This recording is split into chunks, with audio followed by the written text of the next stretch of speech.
여러분, 근데 오늘의 본문은 십계명에 관한 본문이라 저와 여러분 마음 가운데 늘 이 십계명만 생각하면 좀 마음에 부담이 있습니다. 왜냐하면 이 십계명대로 살아야 되는데 우리의 삶의 현실은 늘 이렇게 그 십계명대로, 말씀대로, 혹은 또는 확장되면 율법이라고 표현하죠. 율법대로 사는 것이 쉽지 않아서 고민하고, 또 때로는 회개하고, 그런 마음을 계속 기도 가운데 표현하기도 합니다. 틀림없이 십계명은 준수되어야 합니다. 그것을 준수하도록 명령하여 주셨기 때문에 그것을 가지고 잘 지켜 행해야 합니다. 그런데 잘 안 되는 이유를 우리가 조금 더 이해하셔야, 우리의 인식이 왜 이 십계명에 관한 인식과 우리가 가진 이해가 제대로 기능을 하지 못하거나, 혹은 또는 우리가 잘 안 되는 그 과정을 조금 이해하셔야 이 부분이 우리의 삶에서 진짜로 이 말씀으로 나타나 하나님의 영광을 돌릴 수 있는 삶으로 갈 수가 있습니다. 기본적으로 이것을 의무나 규칙으로 알고, 내가 이것을 지키면 복을 받고, 내가 이것을 안 지키면 하나님의 구원의 과정 속에서 떨어져 나가거나 미움을 받거나 혹은 수치를 받는 쪽으로 죄를 범하여 내가 하나님께 정말 하나님께 안 되는 그런 마음으로 이 십계명을 바라보면 우리는 늘 패배합니다. 패배한다는 것은 뭐냐면 그것을 못 지키기 때문에 죄송하고, 또 반복하여 죄송하는 그 일들이 계속 발생할 수밖에 없는 게 우리의 마음이요, 우리의 육신이요, 우리의 삶의 내용이기 때문에 그렇습니다. 이 말씀을 의무, 내가 이것을 지켜 행하여 이것이 하나님의 자녀됨의 조건으로 삼는 그 관점, 생각에서 이것을 어떻게 생각하셔야 되냐면, 하나님께서 우리에게 준 명예로운 특권과, 그리고 하나님의 인도하심에 대한 좌표라는 사실로 이 십계명을 받으시길 바랍니다. 우리의 명예로운, 이미 확보된 우리의 구원과 복된 인생 속에 하나님께서 우리를 세워주시는, 우리를 온전하게 만들어 가시는 하나님의 삶의 좌표요, 하나님의 우리의 삶의 방향 제시라고 하는 사실을 우리가 기억하고 이 십계명을 대하는 것입니다. 물론 이 십계명은 틀림없이 법체계 성격을 가지고 있습니다. 그런데 사회법 체계 속으로 우리가 그것을, 이 십계명을 이해해버리면 우리는 매우 당황하지 않을 수가 없습니다. 사회법은 서로 사람들이 함께 모여서 함께 약속을 합니다. 이런 거 범하면 안 된 질서가 깨지니까 범하지 말자. 만약에 범하게 되면은 벌을 받자. 그래서 경계로 삼아 벌 받지 않으려면 지켜라. 이것이 바로 사회법의 본질 아니겠습니까?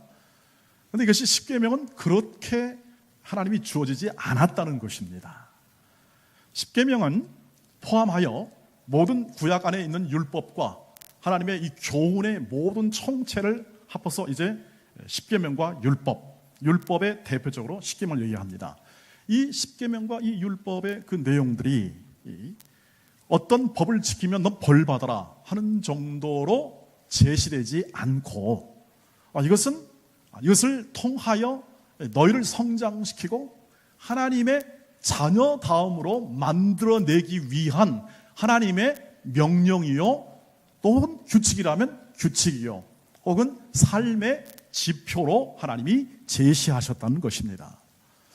그러니까 이 하나님의 뜻을 잘 이해하지 못하면 우리는 늘 의무와 규칙 속에서 죄의식과, 그리고 또 마음에 안 되는 이것을 가지고 수치스러움 속에 또다시 그 일을 행할 수밖에 없는 연약한 존재로 또 매주일 올 수밖에 없는 그러한 우리의 이 십계명의 이해에 관한 폭이 제한될 수밖에 없다고 하는 것입니다. 자, 하나님이 우리를 벌 주고자 이거 지켜 못 지키면 너를 떼어내려는 뜻이 아니라, 하나님이 그의 사랑으로 우리를 감싸 안으시고 인도하시고 우리를 세워내어서 이런 규칙과 이런 명령과 이런 말씀을 주심으로 이것을 통하여 하나님 백성답게 세워내신다는 뜻입니다.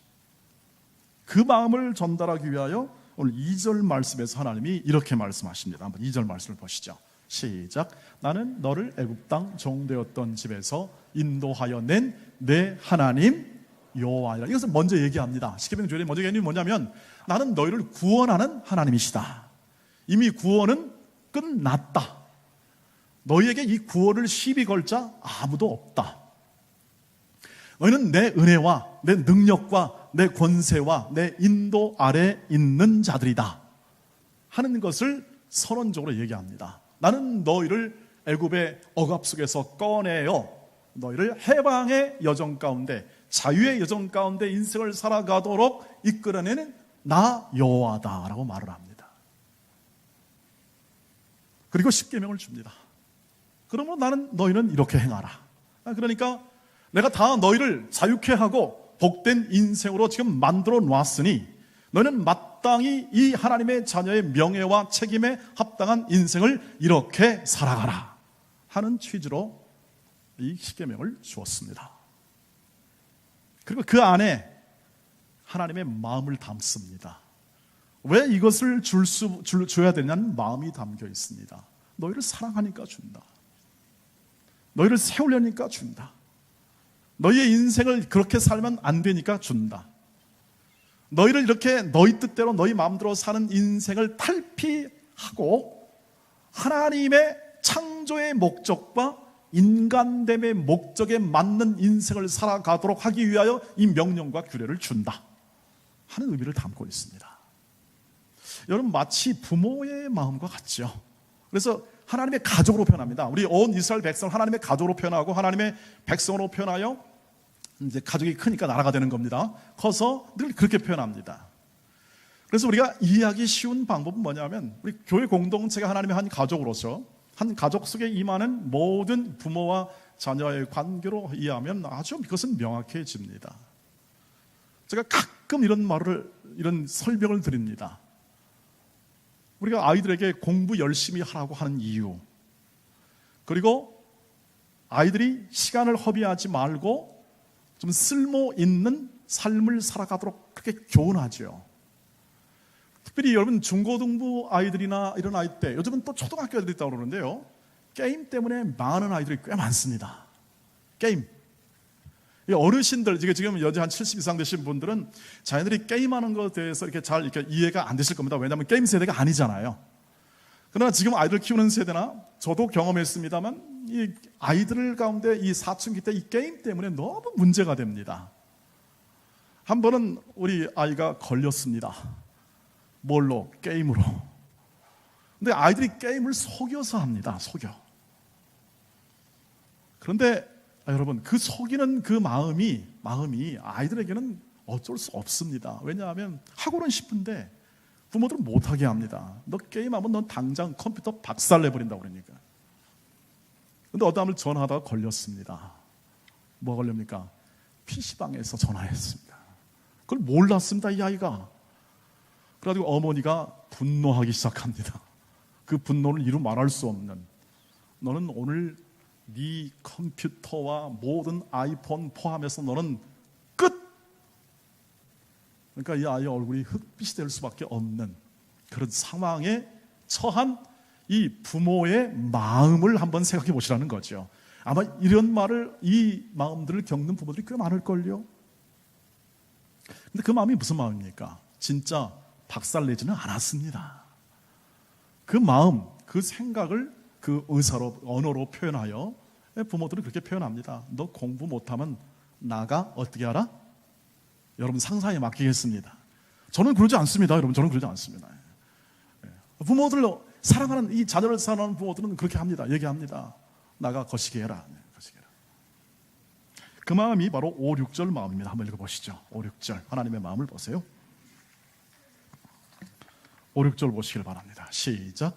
그것들에게 절하지 말며 그것들을 섬기지 말라. 나 내 하나님 여호와는 질투하는 하나님인즉 나를 미워하는 자의 죄를 갚되 아버지로부터 아들에게로 3, 4대까지 이르게 하느니와 나를 사랑하고 내 계명을 지키는 자에게는 천대까지 은혜를 베푸느니라. 이게 질투하는 하나님이 어떤 하나님이십니까? 그 바로 부모의 마음이죠. 그러니까 하나님의 자녀들이 이상한 데 가서 절을 한단 말이죠. 이상한 데 가서 이렇게 자기의 인생을 필 것이라고 거기다가 목숨을 걸고 하는 것이죠. 우상이라는 아무것도 아닙니다. 사실 사람도 아니고 그냥 물건일 뿐입니다.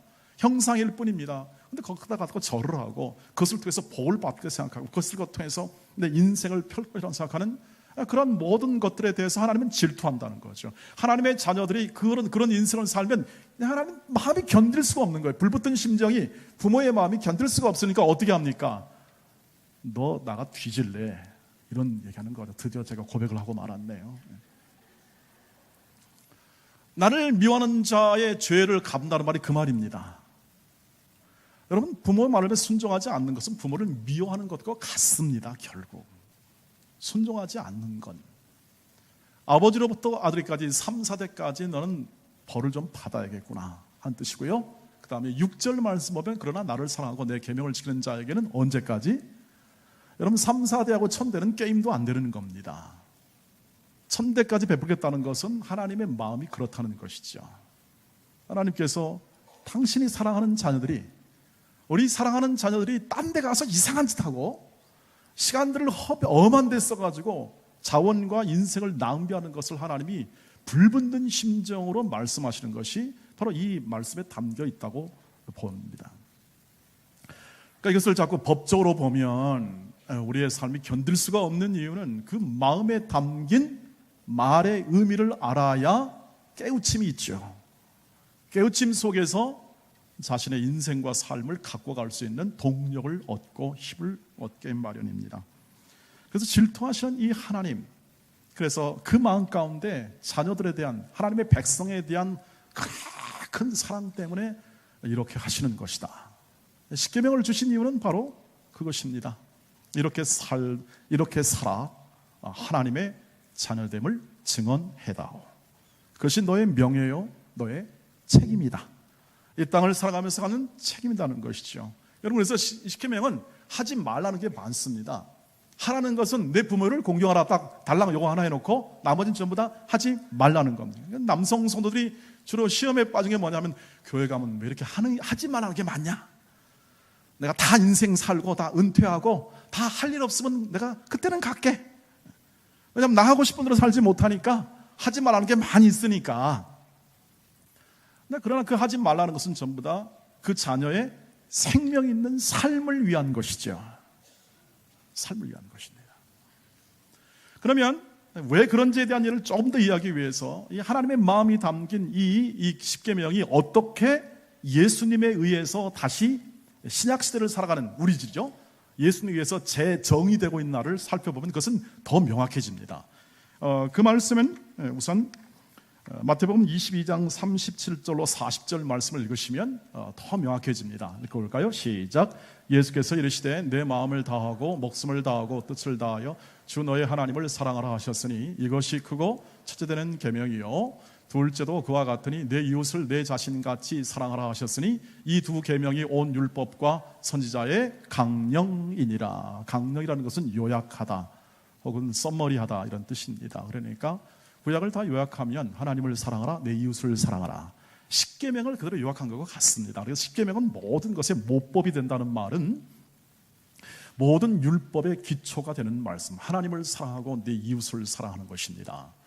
그러니까 천대까지 은혜를 베풀고자 하시는 하나님의 마음이 이 십계명에 담겨 있어 이 십계명대로 살아가는 자, 순종하는 자가 진짜 하나님을 사랑하는 자가 되고, 그 하나님을 사랑함을 통하여 그 인생 가운데 하나님의 자녀다움의 삶을 확보하고 그 하나님의 자녀다움을 온 백성에게 증언할 수 있는 삶의 기반이 어디서 이루어지느냐? 이 말씀에 순종함에 있다 하는 것을 얘기를 하고 있습니다. 그래서 예수님께서 요한복음 15장 10절 말씀에 이렇게 말씀하십니다. 계명을 지키라는 뜻을 통하여 한번 읽어보겠습니다. 시작. 내가 아버지의 계명을 지켜 그의 사랑 안에 거하는 것 같이 너희도 내 계명을 지키면 내 사랑 안에 거하리라. 아멘. 여러분, 우리가 왜 계명을 지키는가? 그분의 사랑 안에 사는 인생이 그러하기 때문에 그렇습니다. 그분의 사랑 안에 거하고, 여러분, 그분의 사랑 안에 거하면 혜택은 누가 받습니까? 다 우리가 받습니다. 부모의 사랑 안에 거하면 전부 다 자녀들이 혜택을 받습니다. 여러분, 할아버지 할머니들의 사랑을 누가 받습니까? 속한 손자까지 다 받잖아요. 그것은 서로 관계, 부모와 자녀, 조부모와 손자 손녀의 관계 속에서 뗄래야 뗄 수 없는 사랑의 관계로 맺어졌기 때문에 그렇습니다. 혈연 관계는 하나님이 원천적으로 맺어진 사랑의 관계입니다. 이것을 부인할 수가 없어요. 이건 천륜이기 때문에 부인할 수가 없어요. 이것을 부인하면 항상 그 부인하는 곳이 깨지게 마련입니다. 그리고 그 사랑의 관계를, 혈연을 뛰어넘는 관계를 보여주는 게 부부 관계입니다. 그리고 교회의 관계입니다. 성도와 성도의 관계입니다. 여기까지 가시기를 주의 이름으로 축복합니다. 하나님이 맺어준 그 사랑이에요. 그래서 그의 계명을 지켜 사랑하는 겁니다. 하나님이 말씀하신 것을 지켜 행할 때 그 하나님의 자녀다움의 삶이 드러납니다. 그것이 강하게 드러나는 사람이 있고 약하게 드러나는 사람이 있을지언정 모든 하나님의 자녀들은 그렇게 하나님께서 인도하시고 계십니다. 너희가 내 안에 거하고 내 말이 너희 안에 거하면 무엇이든지 원하는 대로 구하라. 그리하면 다 받을 거다. 이 말은 뭐냐면 우리가 원하는 것은 다 받는다는 뜻이 아니라 하나님의 말씀 안에 거하고 하나님과의 관계, 계명을 순종하고 그분의 사랑 안에 거하게 되면 우리는 이미 받은 복을 충분히 누릴 것이라는 겁니다. 하나님의 자녀의 복입니다. 여러분 다 받으신 분들입니다. 아직 실감이 안 나십니까? 여러분이 다 받았다는 것에 실감이 안 나십니까? 왜 이렇게 표정이 약간 묘하십니까? 제가 이 말씀 드리면 이건 목사님의 생각이고 우리는 지금 삶이 고단하고 아프고 힘들고 허리도 머리도 고통 다 아픕니다. 그것은 나이가 드시니까 아프신 거죠. 이런 조건과 환경이 아픔과 고난, 관계, 연약의 역생들이라는 모든 것들이 물론 우리의 삶을 힘들게 만듭니다만 여러분 어떻습니까? 약할 때 힘주시고 강함으로 드러내시는 하나님의 은혜가 여러분 안에 있습니다. 여러분 안에 거하는 하나님의 사랑을 빼앗을 자가 아무도 없습니다. 사망이나 병이나 죽음이나 권세나 이 세상의 그 어떤 것도 여러분 안에 있는 하나님의 사랑을 끊을 자가 없습니다.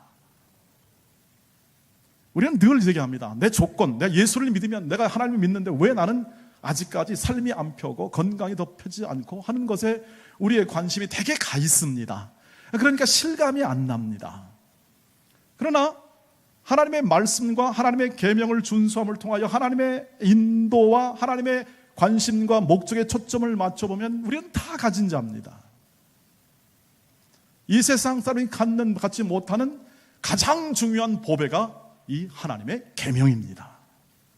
하나님 다른 백성이 주지 않습니다. 그러니까 전부 다 어떻게 살아갑니까? 지 자존심 때문에 살아갑니다. 인간들은, 사람들은 전부 다 지 머리에 이해되는 자존심으로 살아가는 거죠.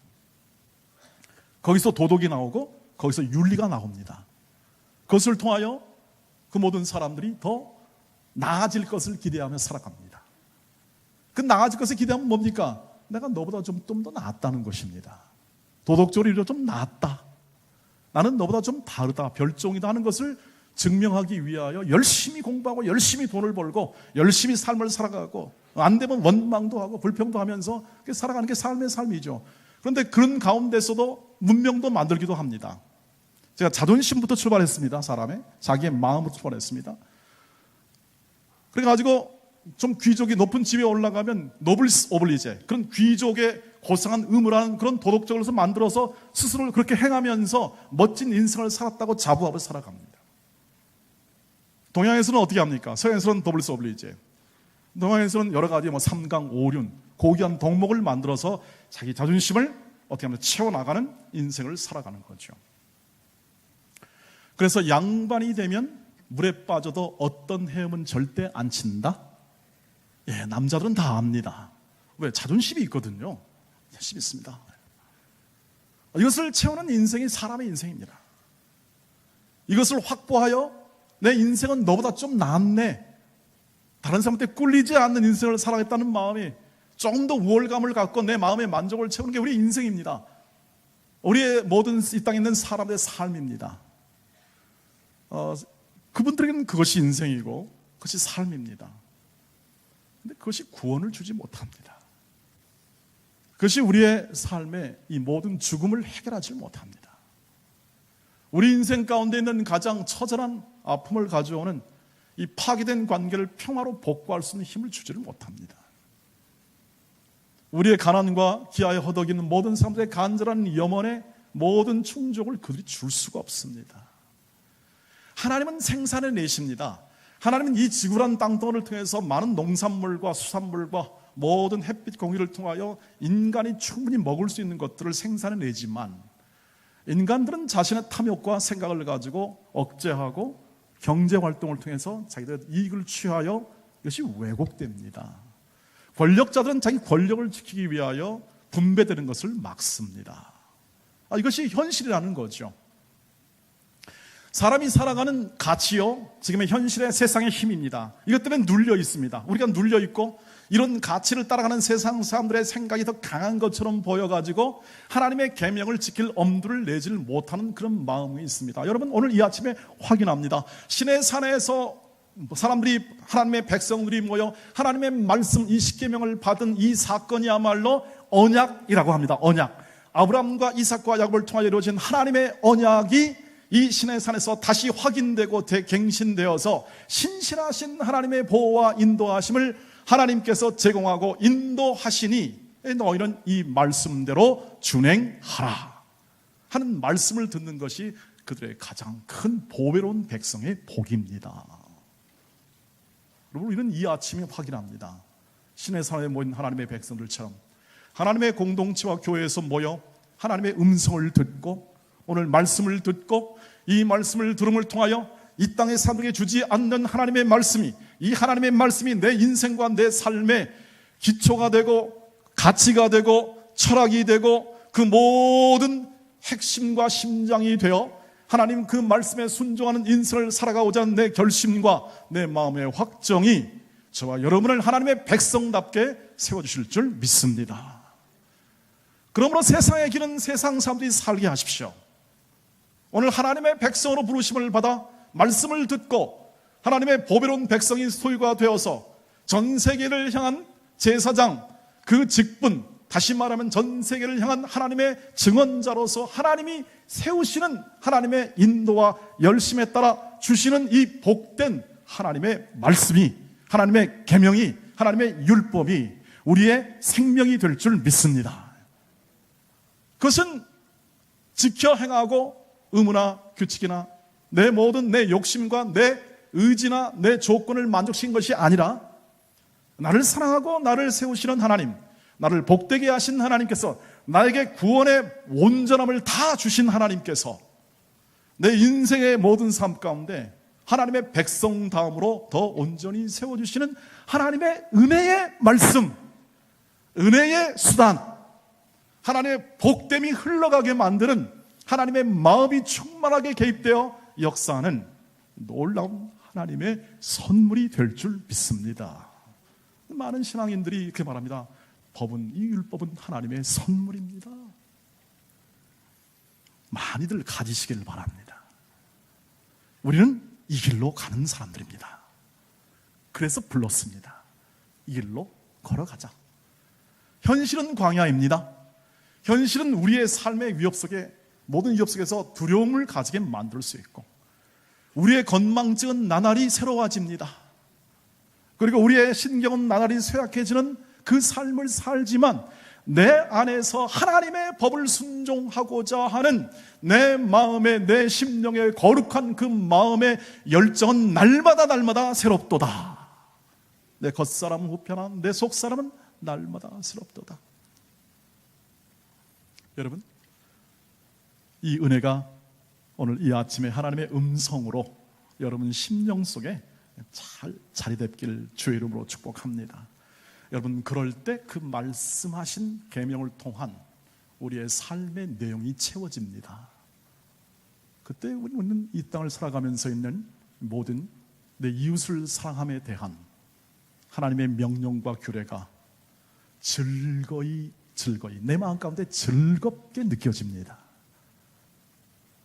그 고귀한 삶이죠. 사람들이 갈망하는 삶입니다. 모든 노래나 드라마나 모든 문학 작품들이 다 무엇을 노래합니까? 인간의 위대함을 노래하면서 동시에 세상의 문학자들이 동시에 이루어질 수 없는 사랑에 대한 아픈 사랑을 노래합니다. 그러니 그 사랑을 들을 때마다 다 웁니다. 왜? 안 이루어지니까. 그것이 현실 속에서 그 사랑의 원리대로 움직이는 것이 아니라 세상은 가지고 빼앗고 그리고 위치하고 지배하고 자존심 통하여 모든 것을 이루려고자 하는 그런 세상의 원리로 살아가는 사람들이 의하여 지배되는 이 세상이니까 사랑이라는 이름으로 다가가면 눈물은 흘리나 이루어질 수 없는 것에 의한 가슴 아픔이 정서적으로 우리 모든 가운데 잘 배어 있습니다. 그런데 새로운 길을 제시하십니다. 폭력과 제국의 그 큰 힘과 군대로 의한 삶이 아니라 십자가로 살아가는 사람들. 이것이 계명의 핵심입니다. 십자가로 살아가는 사람들입니다. 그 십자가에서 예수의 이 이웃을 사랑하는 사랑이 도드라지게 도드라져 우리는 그 십자가를 생각할 때마다 거기에 힘을 얻습니다. 우리는 비록 우리 기도한 대로 연약하고 부족하여도 그 십자가 질 때, 십자가를 질 때 하나님의 큰 사랑과 은혜가 나타나더라는 것입니다. 그리고 원수도 사랑할 수 있는 이웃에 대하여 보복하지 않을 뿐만 아니라 여기 오늘 말씀처럼 하지 말라는 것 전부 다 이웃에 대한 보복이며 이웃을 해치는 행위들인데 이것을 해치지 않고 하는 것은 당연할 뿐 아니라 나아가 인생 가운데 원수도 사랑할 수 있는 마음들이 주어지더라는 것입니다. 그 계명을 따라 사는 사람들에게 임하는 하나님의 인도와 이끄심 따라 핍박하는 자를 위해 기도할 수 있는 마음이 주어지더라는 것입니다. 그 인생을 살다 보니까 어떤 사람은 크게 하나님이 쓰셔서 위대하게 그 일들을 행하는 사람도 있습니다. 여러분 그런 사람들 때문에 기죽지 마시기를 바랍니다. 이 땅의 영웅들 때문에 기죽지 마시기를 바랍니다. 그분들은 하나님이 그렇게 쓰시는 겁니다. 그리고 그 계명을 따라 산 인생을 살았습니다. 이런 삶을 사는 모든 조건은 아무것도 없습니다. 오직 믿음과 그리고 하나님의 말씀에 순종하는 인생의 삶입니다. 거기는 학력, 지력, 그 어떤 내 개인의 능력이 포함된 게 아니라 여러분의 전체 영혼을 지배하는 여러분의 마음의 결심에 달려 있습니다. 그래서 그 삶을 살아가는 사람들의 삶 가운데 일평생 하나님의 교회를 세우는 기도가 나타날 수 있습니다. 사랑하기에 기도하는 겁니다. 그 삶을 살아갈 때 한 인생과 삶에 대해서 끝까지 지지해주고 협력하여 그 인생을 세워내는 겁니다. 그것이 가정에서의 실체로 드러날 뿐 아니라 우리의 이웃에 대한 우리의 모든 삶의 내용으로 하나하나씩 드러나게 되는 것이 하나님의 법에 순종하기로 결심한 사람들의 생에서 나타납니다. 그러니 여기 이 자리에 앉아서 부름을 받아 하나님을 섬기며 하나님의 말씀대로 살기를, 이 십계명대로 살기를, 나는 그 인생이 좋습니다. 나는 인생이 가치 있습니다. 나는 그것을 그 일을 만들어 주시고 나를 이끌어 주셔서 그 고귀한 가치의 영광에 참여하게 하신 일에 나는 기꺼이 내 삶을 살아가겠습니다 하는 것이 순종입니다. 우리 성가대가 오늘도 너무 이렇게 마음 가운데 너무 칭찬하면 저분들이 부담을 가질까 봐 이제 그만 칭찬해야겠어요. 제가 이런 생각이 있습니다. 나는 우리 성가대와 함께 예배를 섬기게 된 게 너무 좋습니다. 아멘 해주면 내가 아주 정말 네. 여러분과 함께 예배하게 된 것을 너무 행복하게 생각합니다. 네, 저희가 용기를 주시려고. 여러분 그렇지 않겠습니까? 우리가 하나님이라는 어마어마한 존재와 우리를 사랑하되 그 이 세상의 그 어떤 존재보다 우리를 사랑하시는 그 존재와 함께 내 인생의 여정을 함께 했다는 그 영광스러움이 있지 않겠습니까? 나는 이 성가만 이렇게 좋은데 마음의 평온이 오고 감사가 오고 꼭 하늘 끝으로 올라가고 싶은 마음이 올라가면 돼요. 그러면 남은 것이 없습니다. 하나님께서 이끄시고 사랑하시고 한 것만으로도 이미 충분하게 우리는 다 가졌기 때문에 그렇게 살아가는 삶의 내용을 우리에게 허락하사 우리를 걸어가 계신 하나님의 은혜를 넉넉히 찬송할 수 있습니다. 여러분 자신의 내면과 그리고 외면 이끄시는 외면에서 여러분을 안에서 거하시는 하나님께서 여러분들을 여러분답게 세우시고 진짜로 내가 세우는 게 아니라 하나님이 세워내심을 알고 부르시고 말씀을 듣게 하시고 말씀 보게 하시고 또 그런 길을 걸어가는 믿음의 선배들의 증거를 바라보고 또 그것을 협력하는 이 다양한 수종들은 우리 형제들이 있지 않습니까? 은사에 따라서 수종들을 통하여 일하시는 하나님의 역사하심을 꼭 바라보시고 그 영광으로 부르시는 그 영광 가운데 행하시 영광으로 부르시는 그 부르심에 순종으로 화답하여 하나님이 예비하신 은혜와 복과 능력과 지혜를 풍성히 겸하시기를 주의 이름으로 축복합니다. 그리고 그것을 함께 나누시고 함께 지지하여 세워 나가는 그러한 참된 하나님의 자녀의 삶이 이 봄에도 계속되기를 주의 이름으로 축복합니다. 기도하겠습니다.